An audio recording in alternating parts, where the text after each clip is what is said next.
많은 분들이 잃어버린 미모를 찾아서 또는 자신감을 찾아서 치아 교정을 많이 하시는데요. 그래서 궁금한 점도 많은 것 같습니다. 오늘 메디컬인에서는 치아 교정에 대한 전문적인 지식에 대해서 함께 알아봅니다.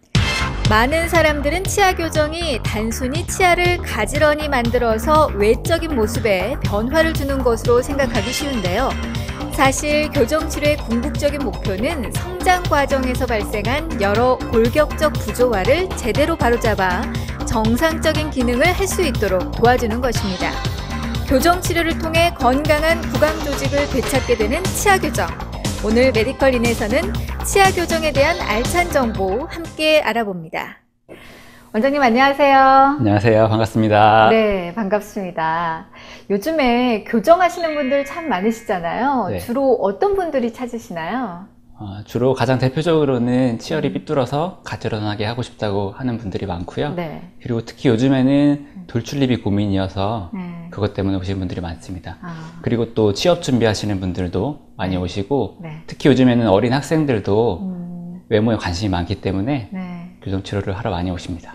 예전에는 교정하는 학생들이 드물었거든요. 네. 왜냐하면 비용도 비용이고 또 네. 기간도 오래 걸리고 네. 통증도 심해가지고. 근데 네. 요즘에는 굉장히 많이들 하시는 것 같아요. 그렇죠. 네. 확실히 예전보다 네. 외모에 대한 관심이 많아졌고 네. 특히나 요즘에는 사회생활이나 대인관계를 할 때 네. 이제 가지런한 치아가 인상에 주는 영향이 아주 크다고 다들 맞아요. 이제 인식을 하기 때문에 그래서 요즘은 확실히 예전보다는 교정 치료 하러 오시는 분들이 늘었습니다. 아, 그렇군요.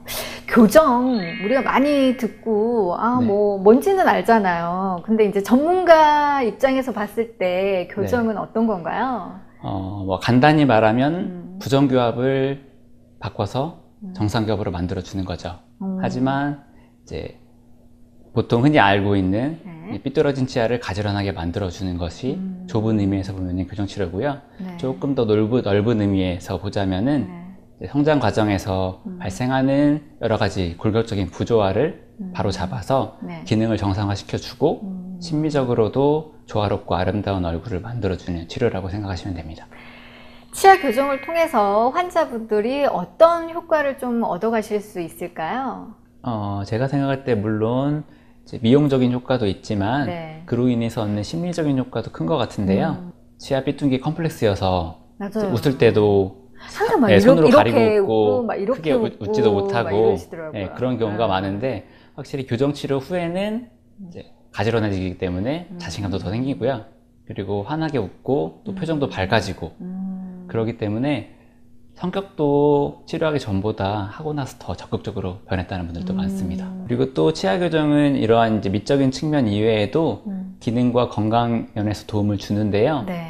특히 이솔질을 하는 경우에 네. 치아가 삐뚤면은 이솔질 하기 어렵기 때문에 그 삐뚤어진 부위가 충치가 잘 생기고 또 잇몸 질환도 많이 발생을 하는데 확실히 교정 치료를 해서 치아가 가지런해지면은 이솔질 하기도 편하고 그러기 때문에 충치도 예방이 되고 또 잇몸 질환의 발생도 줄여줄 수가 있습니다. 그렇군요. 네, 그리고 또 치아에 맞물리는 교합이 좋아지기 때문에 씹는 기능이 더 잘 돼서 소화기 질환을 예방하는 효과도 있습니다. 네. 교정을 할 수 있는 나이가 또 있을 것 같아요. 너무 어리면 치아가 좀 뭐라고 해야 될까, 단단하지 않아서 네. 좀 하지 않아야 되지 않나 생각이 드는데. 우선은 이제 소아 교정하고 일반 교정을 좀 나눠서 봐야 되는데 소아 교정 같은 경우에는 목적 자체가 다릅니다. 그래서 일반적인 치아 교정은 이제 삐뚤어진 치아를 가지런하게 만드는 그런 과정이라고 쉽게 말을 하면은 이제 소아 교정은 그 전 단계라고 보시면 되는데요. 그래서 소아 교정은 치료를 하는데 보통은 이제 기능적인 문제가 있거나 아니면은 이제 얼굴 뼈 성장에 문제가 있는 경우에 그런 경우에 시행을 하게 되는데 네. 당연히 모든 경우에 치료가 필요하지는 않고요. 전문의 상담을 받으신 이후에 필요 여부를 결정을 하시면 되겠습니다. 어린 경우에 필요한 경우는 아래 앞니 영구치가 나는 시기인 7, 8세 정도면은 이제 필요한 경우에 소아 교정을 진행을 하게 되는데 네. 그거는 적절한 시기는 이제 자세한 진단을 해봐야 되고요. 특히 대표적으로 치료가 급한 경우가 있는데 네. 그런 경우가 아래 앞니가 거꾸로 물리는 경우 이런 경우에는 그대로 방치를 하게 되면은 네. 나중에 점점 악화가 되고 저절로 개선은 안 돼요. 그래서 이제 그게 심각해지면은 성장에 또 문제가 될 수가 있기 때문에 초등학교 저학년을 아이를 가진 부모님들은 이제 우리 아이가 혹시나 그런 문제가 있지는 않은지 유의 깊게 보셔야 됩니다. 7, 8세 정도면 교정을 시작해서 네. 몇 세까지 할 수 있을까요? 그거는 이제 케이스마다 다른데 특히나 이제 주걱턱이 경향을 보이는 아이들이 있어요. 그래서 가족 중에 이제 예를 들어서 이제 뭐 친가나 외가 쪽 아니면 부모님이 이제 한쪽이라든지 이제 거꾸로 몰리는 경우가 있거나 아니면 주걱턱이 좀 심하거나 그래서 치료를 받거나 아니면 수술을 받으신 분들이 있다면은 네. 아이가 그런 성향이 있는지 확실히 좀 주의 깊게 보셔야 되는데 왜냐하면 주걱턱 같은 경우에는 유전적 성향이 강하거든요. 그러면은 좀 유전적으로 그런 분들은 일찍 아이를 좀 치과에 데려와야겠네요. 그렇죠. 그렇군요. 그러면 나이를 먹어서 이제 성인 교정을 할 때는 네. 몇 세부터 몇 세까지 할 수 있을까요? 가장 적정한 시기는 이제 성인이라면은 가능하면 빨리 하시는 게 좋고요. 왜냐하면은 모든 게 그렇지만 어렸을 때 하는 게 그렇죠. 조금 더 적응 기간도 빠르고 그렇죠. 치료 기간도 덜 걸리고 100% 그렇습니다. 공감합니다. 그래서 가장 적정한 시기는 이제 연구치를 다 교환한 이후에 중고등학생 정도면은 적정하다고 생각을 하시면 되고요. 네. 그 이후에는 이제 가능하면 빨리 하는 게 좋고 그치만은 이제 3, 40대 분들도 이제 교정 치료가 가능하고 네. 특히 중요한 것은 나이보다는 네. 이제 잇몸 건강 상태가 어떤지가 더 중요하기 때문에 늦더라도 빨리 치료를 하시는 게 좋습니다. 그러면 뭐 잇몸만 건강하다면 뭐 네. 60, 70대에도 뭐 가능하다는 말씀이시네요. 네. 저 같은 경우에는 예전에 60세 여성분을 치료한 적이 있는데 그래요? 치료 후에 굉장히 만족감이 컸던 걸로 기억합니다. 그래요. 맞아요. 요즘엔 100세 시대니까 네. 뭐 60세면 뭐 아직도 멀었네요. 네. 자, 그러면 평균적으로 치료 기간이 있을 텐데요. 뭐 말씀하신 대로 나이가 어리면 어릴수록 좀 빨리 끝나지 않을까요? 네, 그건 네. 당연하고요. 네. 보통은 1년 반에서 2년 정도를 잡는데요. 왜냐하면 치아 교정이라는 게 단단한 뼈 안에서 치아들이 움직이는 거기 때문에 네. 서서히 치아의 생리적인 이제 움직임 한도 안에서 움직여야지 이제 별 문제가 없이 진행이 될 수 있고요. 네. 그럴 경우에 대략적으로 1년 반에서 2년 정도가 나옵니다. 정말 꼭 이렇게 치아가 삐뚤어지신 분들한테는 교정을 해야 할 텐데 네. 교정 치료를 할 때 네. 이제 아무래도 중요한 게 이게 정말 쉬운 일이 아니잖아요. 그쵸. 이거 교정을 하는데 일을 이렇게 맞춘다는 게 네. 쉬운 건 아니잖아요. 그러면 어떤 거를 꼭 이렇게 꼼꼼히 따져보고 이렇게 병원을 선택해야 될까요? 제가 생각할 때는 가장 중요한 건 이제 치과 교정 전문의를 선택하는 게 가장 중요하다고 생각하고요. 그러려면은 이제 그 치과에 교정을 전문적으로 담당하시는 선생님이 있는지 네. 그걸 미리 알아보셔야 되고 또 개인적으로는 이제 교정 치료라는 게 내 몸을 맡기는 거잖아요. 그럼요. 그냥 뭐 마트 가서 뭐 쇼핑하는 게 아니고요. 맞아요. 그렇기 때문에 이제 그냥 단순히 비용이 얼마다 뭐 어떤 신기술로 치료하느냐 이런 것만 보시기보다는 물론 그런 것도 중요하지만 그것보다는 과연 이 치과 선생님이 자기 가족처럼 나를 꼼꼼히 잘 봐줄 건지 얼마나 신뢰감이 가는지 이런 것들을 꼭 보시고 치료를 받으셨으면 좋겠습니다. 정말 어떤 선생님을 만나느냐가 교정에 있어서도 성공을 뭐 어떻게 성공할 수 있느냐 없느냐의 그런 갈림길에 선 것 같아요. 그래서 중요할 텐데 참 중요하죠. 예, 여성분들은 또 이 교정을 하면 다이어트 하거든요. 교정하면서 살이 정말 쪽 빠져요. 네. 네. 확실히 처음에는 불편하기 때문에 음식물도 잘 못 드시고 네. 그래서 어떻게 보면 다이어트가 되는 효과도 있고요. 안 하려고 해도 된대요. 저처럼 먹을 수가 없다고 그러더라고요. 네. 그렇지만은 보통은 뭐 빠르면 1, 2주 아니면 한 달 정도면 다 적응을 금방 하셔서 그 이후에는 전처럼 똑같이 드시는 경우도 많이 있습니다. 그렇군요. 교정을 시작할 때 유의해야 할 점 있을까요? 우선은 본인이 결과에 만족을 해야 되잖아요. 네. 그렇기 때문에 처음에 오셨을 때 왜 치료받기를 원하는지 내가 왜 교정 치료를 받으러 왔는지를 이제 명확하게 이 교정 선생님에게 전달을 하는 게 중요하고요. 네. 왜냐하면 우리가 치과 말고 다른 병원 갈 때도 어디가 아파서 왔다고 말을 하잖아요. 그죠. 마찬가지로 저도 환자분하고 처음에 대면을 할 때 가장 먼저 하는 말이 왜 교정치료 받으러 오셨어요? 이렇게 물어봅니다. 그래야지 서로 의사소통이 잘 되고 환자도 만족하고 의사도 만족하는 그런 교정치료가 될 수가 있습니다. 내가 어떤 이유 때문에 교정을 하는지, 어디가 그렇죠. 불편해서 교정을 하는지를 꼭 집어서 네. 말을 해야 되는군요. 네. 물론 이제 의사가 객관적으로 보는 기준이 있지만은 이제 그게 환자와 기준이 다를 수가 있고요. 네. 환자가 특히나 이제 컴플렉스로 원하는 그러한 목적이 있는데 그게 의사 기준에서는 적절하다고 판단이 될 수가 있거든요. 네. 그렇기 때문에 뭐 치료를 했는데도 이제 예를 들어서 본인이 나는 돌출입이 고민이어서 왔는데 의사가 보기에는 괜찮아 보일 수가 있어요. 그럴 경우에 그걸 확실하게 표현을 해야지 이제 의사 선생님이 교정 치료 계획을 세울 때 네. 그걸 반영을 해서 치료를 할 수가 있죠. 그렇군요. 그러면 교정 전에 어떤 검사를 받게 되나요? 교정 치료를 할 때는 교정이 아시다시피 장기적인 치료잖아요. 며칠 만에 끝나는 게 아니기 때문에 여러 가지 자료들이 필요한데요. 이제 먼저 엑스레이, 다 아시다시피 파노라마 엑스레이부터 시작을 해서 네. 이제 교정 목적으로 여러 가지 엑스레이를 촬영하게 되고요. 네. 그리고 필요하면 CT도 촬영을 해서 이제 그걸 가지고 이제 엑스레이 분석을 하게 됩니다.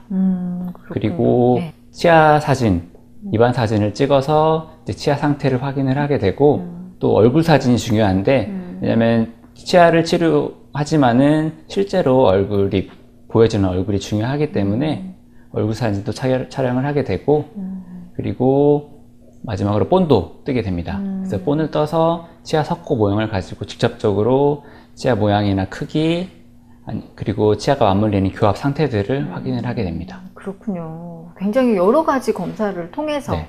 종합적으로 판단을 하게 되네요. 그렇죠. 네. 그리고 또 하나 빠질 수 없는 게 네. 이제 입구강 검사겠죠. 충치 검사, 그다음에 잇몸 상태도 체크를 해서 필요한 경우에는 미리 충치 치료도 하고 스케일링, 잇몸 치료도 해서 쉽게 말하면은 장치를 붙이기 전에 입안을 깨끗하게 싹 다 정리를 하고 그러고 나서 교정 장치를 부착한다고 생각하시면 되겠습니다. 치료를 다 하고 나서 교정을 하는군요. 그렇죠. 교정을 먼저 하는 게 아니라. 네. 그렇군요. 가장 교정을 하기 전에 고민하시는, 두려워하는 게 환자가 뭐냐면 교정을 하게 되면 꼭 이빨을 뺀다, 치아를 뺀다, 발치한다, 네. 이런 얘기 되게 많이 들었거든요. 그래서 막 무서워서 못 하시는 분들도 있으실 것 같아요. 꼭 발치를 해야 되나요? 실제로 발치를 하고 교정치료를 하는 경우도 많은데요. 교정치료를 한다고 무조건 발치를 하는 것은 아니고요. 이제 당연히 생리를 뽑는 건데 네. 충분한 이유가 있어야지 하는 거고 그렇기 때문에 신중하게 발치 여부는 결정을 해야 됩니다. 대표적으로는 이제 치아가 많이 삐뚤어서 배열할 공간이 부족한 경우 아니면은 앞니가 많이 뻗어져 있는 경우 또 아까 말씀드린 돌출입 같은 경우에는 네. 발치를 통해서 교정치료를 하는 경우가 많이 있습니다. 그러면 뭐 치아를 발치하지 않고 치아를 뽑지 않고 하는 치료는 뭔가요? 이제 치아를 뽑지 않고 하는 경우를 비발치 교정 치료라고 하는데 네. 많은 경우에 필요한 경우에 발치를 하지만 네. 특히 이제 발치를 할지 비발치를 할지 조금 애매한 경계선상에 있는 경우가 있는데요.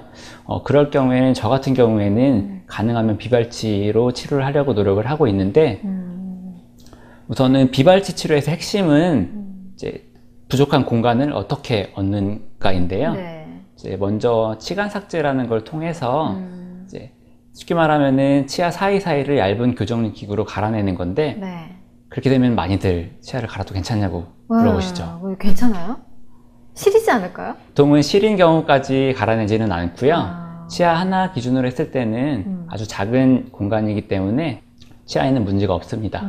하지만은 그 공간이 하나하나 모이게 되면 전체적으로는 적지 않은 공간이 되기 때문에 네. 그 공간을 통해서 치아를 배열을 하는 것이고요. 실제로 교정치료를 할 때 흔하게 사용하는 방법 중 하나입니다. 그렇군요. 사랑니를 꼭 빼야 되죠? 보통은 제일 사랑니를 뽑는 게 좋고요. 네. 그 이유는 사랑니는 보통 최후방에서 네. 나기 때문에 네. 묻혀서 나는 경우가 많고 또 제대로 맹출을 한다고 하더라도 씹는 역할을 제대로 못하기 때문에 보통은 예방적으로 뽑는 걸 추천을 드리고요. 또 특히 교정치료를 할 때는 사랑니 전방에 있는 치아를 움직일 때 사랑니가 방해가 되기 때문에 보통은 뽑는 게 좋습니다. 아, 뽑는 게 좋군요. 네, 그렇지만은 예외가 있는데 네. 예를 들어서 사랑니 전방에 있는 치아가 많이 충치가 심해서 많이 썩었거나 아니면은 치아가 깨져서 치아를 뽑아야 되는 경우가 있는데 네. 그럴 때 사랑니가 멀쩡히 잘 있다면은 네. 앞에 그 뽑아야 될 치아를 뽑고 사랑니를 전방으로 이동시켜서 대체를 할 수도 있습니다. 그렇게 많이 이동하나요? 네. 오, 그렇군요. 하지만 놀라운데. 그때 네. 이제 필요한 게 네. 이제 교정용 미니 스크류인데요. 네. 임플란트는 아시죠? 네, 임플란트 알죠? 네. 아. 임플란트랑 비슷한데 교정용으로 쓰는 조그마한 나사가 있거든요. 네. 그래서 그 나사를 잇몸뼈에 식립을 해서 이제 치아를 앞으로 당기거나 아니면 반대로 뒤로 밀거나 여러 가지 방향으로 치아를 움직일 때 흔히 사용하는 방법 중 하나입니다. 신기하네요. 신기한데 치아 교정의 종류도 다양할 것 같은데 뭐 어떤 종류가 있을까요? 크게 보면은 가철성 교정이랑 고정성 교정이 있는데요. 네. 가철성 교정은 말 그대로 뺐다 꼈다 하는 장치를 통해서 교정을 하는 건데 이거는 주로 소화 교정에서 사용을 하게 되고요. 네. 그리고 고정성 교정은 이제 흔하게 아시는 철길 가는 네, 철길이죠. 네. 네. 그걸 말하는데 네. 이제 브라켓이라는 장치를 치아에 하나하나 붙이고 또 가는 철사 와이어가 들어가서 치아를 움직이는 교정을 말합니다. 네. 제 아는 지인은 이 철길을 먹었다는 애도 있어요. 저 깍두기를 씹어 먹는데 너무 세게 씹어서 먹었다는데 네. 이상은 없는 거죠? 그럼요, 괜찮습니다. 아, 투명 교정이라는 것도 있나요? 네, 투명 교정은 네. 이제 기존의 브라켓을 붙이는 거랑 다르게 투명한 시트를 환자의 치아 모양에 맞게 미리 제작을 해서 네. 미백 틀 아시죠? 네, 미백 치료할 때 쓰는 네. 틀처럼 그래서 그 틀을 환자 입안에 껴서 치아들이 움직이는 교정인데요. 이런 것들은 이제 흔히 투명 교정이라고 하는데 네. 이제 중요한 것은 수면 교정은 장치를 낄 때만 효과가 되고 있고 장치를 안 끼게 되면 효과가 없습니다. 근데 이거는 이제 일반 교정이랑 좀 다른 건데 일반 교정에서는 이제 환자가 의식을 하지 않아도 네. 입안에 장치가 붙어 있기 때문에 네. 계속적으로 치아가 움직이는데 수면 교정은 환자가 협조도가 떨어져서 장치를 안 끼게 되면 효과가 별로 없는 단점이 있죠. 투명 교정 같은 거는 어떤 분들이 많이 하세요? 투명 교정은 이제 보통 치아 이동을 할 게 경미하거나 아니면은 이제 눈으로 보이는 게 싫을 경우 그런 경우에 많이 진행을 하시고요. 네. 특히 투명 교정의 장점은 이제 장치를 붙이는 게 아니고 네. 이제 얇은 투명한 틀을 뺐다 꼈다 하는 거기 때문에 네. 훨씬 더 불편감이 덜하고요. 그리고 입술질을 잘 못하시는 분들 그런 경우에도 좋은 점이 이제 뺐다 꼈다 할 수 있기 때문에 네. 장치를 빼고 그냥 평상시처럼 입술질을 할 수가 있어서 그런 장점이 있습니다. 네. 치아 교정에 대해서 이야기를 나눠보니까 정말 신기한 것도 많고 처음 듣는 얘기도 참 많은데요. 치아 교정 기간 동안 주의해야 할 점이 있을까요? 네, 우선은 장치를 처음 붙이게 되면 굉장히 불편합니다. 불편하죠. 네. 정말. 그래서 그러한 이물감, 불편감에 잘 적응을 하셔야 되고요. 네. 그렇지만은 아까도 말씀드렸지만은 사람은 금방 다 적응을 잘 하거든요. 적응 다 하더라고요. 네. 그래서 길더라도 한 달이면 적응을 하기 때문에 그 부분은 크게 걱정 안 하셔도 되고 그리고 중요한 게 음식물 드시는 거를 조심하셔야 돼요.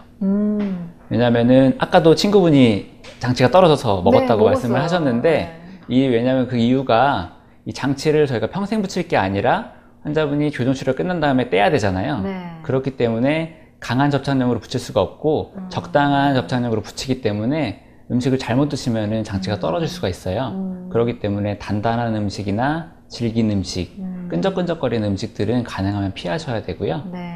그리고 가장 중요한 게 입술질.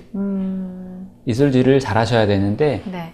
매끈한 치아면보다 훨씬 더 많은 세균 서식지가 생기는 것이기 때문에 입술질에 신경을 많이 쓰셔야 되고요. 네. 특히나 어린 친구들, 네. 학생들은 입술질을 소홀히 하는 경우도 많고 충치도 금방 생기기 때문에 정말 중요합니다. 그렇군요. 유지장치는 언제까지 껴야 될까요? 이게 그 한마디로 말해서 철도를 깔고 이 철도를 떼고 나서 유지장치를 또 끼게 되나요? 그렇죠. 오. 우선은 유지장치를 착용하는 이유는 네. 이제 정도의 차이는 있지만 누구나 다 원래대로 치아들이 돌아가는 경향이 있는데 네. 이러한 것을 재발이라고 합니다. 네, 그래서 이 재발을 막기 위해서 유지장치를 착용을 하는 건데 네. 유지장치는 크게 두 가지 종류가 있는데 네. 먼저 입안에 보이지 않게 안쪽에 붙이는 고정성 유지장치가 있고요. 그리고 뺐다 뺐다 할 수 있는 가철성 유지장치가 있습니다. 그래서 보통 고정성 유지장치는 특별한 이유가 없는 한 좀 오랫동안 계속 붙이고 있는 걸 추천을 드리고요. 가철성 유지장치는 처음에 1, 2년 동안은 좀 열심히 착용을 하고 그 이후에는 좀 착용 시간을 줄이는 것으로 설명을 드리고 있습니다. 하지만 이건 평균적인 거고요. 네. 각각 다 케이스마다 다 다르고 예를 들어서 치아 이동이 많았던 경우에 치료 전과 후에 위치 변화가 컸던 경우에는 그만큼 더 유지장치를 오래 착용을 하셔야 되고 반대로 치아 이동이 많지 않았던 경우에는 그 기간을 좀 줄일 수 있습니다. 그렇군요. 그러면 치아 교정하는데 한 1년 반에서 2년 걸리고 또 유지장치 끼는데 또 한 1년 정도 이렇게 해서 총 뭐 한 3년? 2년에서 3년 정도는 생각을 하셔야겠네요. 네. 네. 하지만 그 이상 하셔야 됩니다. 아, 그래요? 왜 더 이상해야 되나요? 유지장치는 가능하면 오랫동안 착용을 그래요? 하셔야 돼요. 오랫동안 끼는 게 치아를 가지런하게 하는데 도움이 많이 되나 봐요. 오랫동안 껴야지 네. 그 결과를 잘 유지를 시킬 수가 있죠. 왜 그러냐면은 네. 이제 치아는 특히 교정 장치를 뗀 직후가 중요한데요. 장치를 뗀 직후에 유지장치를 잘 안 끼게 되면 치아가 금방 돌아가 버립니다. 돌아가는 경우도 있나요? 다시? 그럼요. 회복 예전 상태로 다시 돌아가나요? 네. 그러면 도루하면 타불이네요. 2년 동안 내가 밥을 못 먹고 네. 고생한 보람이 없네요. 그래서 중요한 게 그런 경우가 좀 안타까운데요. 보통 이제 교정 장치를 오랫동안 끼고 있으면 좀 지겹잖아요. 그죠. 그렇기 때문에 장치를 뗀 이후에 사라지시는 분들이 있어요. 안 그런 오세요, 경우에 안 오시다가 갑자기 몇 년 만에 나타나셔가지고 네. 장치도 잘 안 끼셨겠죠. 그러면 그런 경우에 치아가 다 삐뚤어져서 어떻게 되냐고 물어보시는 경우가 있는데 그래요. 그런 경우에는 참 제 마음이 아픕니다. 그렇군요. 자, 교정 치료가 마무리되고 나서 특히 주의해야 할 점 뭐가 있을까요? 방금 말씀드렸듯이 유지장치를 정말 잘 끼셔야 되고요. 네. 그리고 그거랑은 재발이랑은 좀 다르게 사람이 나이가 먹어가면서 몸이 변하듯이 치아도 시간이 지나면서 끊임없이 움직이거든요. 특히 잇몸도 노화 현상의 일환으로 약해지게 되는데 그러면서 치열 변화가 생길 수가 있어요. 네. 그래서 누구나 다 이거는 교정치료를 하던 안 하건 누구나 생길 수가 있는 거죠. 그렇기 때문에 약간의 변화는 있을 수 있지만은 유지장치를 잘 착용을 하게 되면 네. 눈에 띄는 보기 싫은 변화는 없기 때문에 잘 착용을 하시는 걸 추천을 드리고요. 네. 혹시라도 떨어지시면은 바로 내원을 하셔서 바로 다시 부착을 하시는 게 좋고요. 네. 이게 떨어진 상태로 계속 지속되다 보면은 그 치아 하나만 다시 원래대로 돌아갈 수가 있기 때문에 그렇게 되면은 어쩔 수 없이 재교정 치료를 해야 될 수도 있습니다. 이거 하나 때문에 네. 전체를 다시 또 네. 교정을 해야 될 수도 있다는 말씀이신데, 첫 번째는 유지장치를 꼭 잘 이렇게 착용할 것, 그리고 두 번째는 치과에서 잡아준 약속 날짜를 잘 지켜서 올 것. 네. 두 가지가 가장 중요하겠네요. 네. 치과의 발길을 끊으시면 안 됩니다.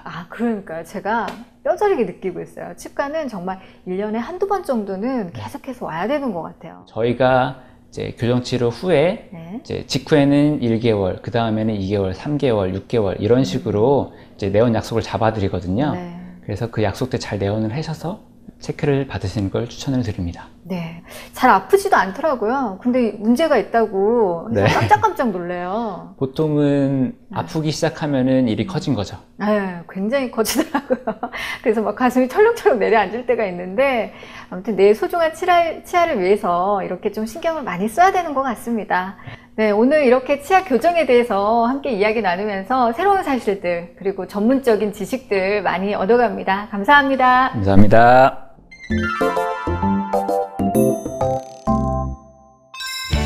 치아 교정은 치료 기간 중보다 치료가 끝난 후가 더 중요한데요. 꼼꼼하고 꾸준한 관리로 가지런하고 튼튼한 치아 오래도록 유지하시기 바랍니다.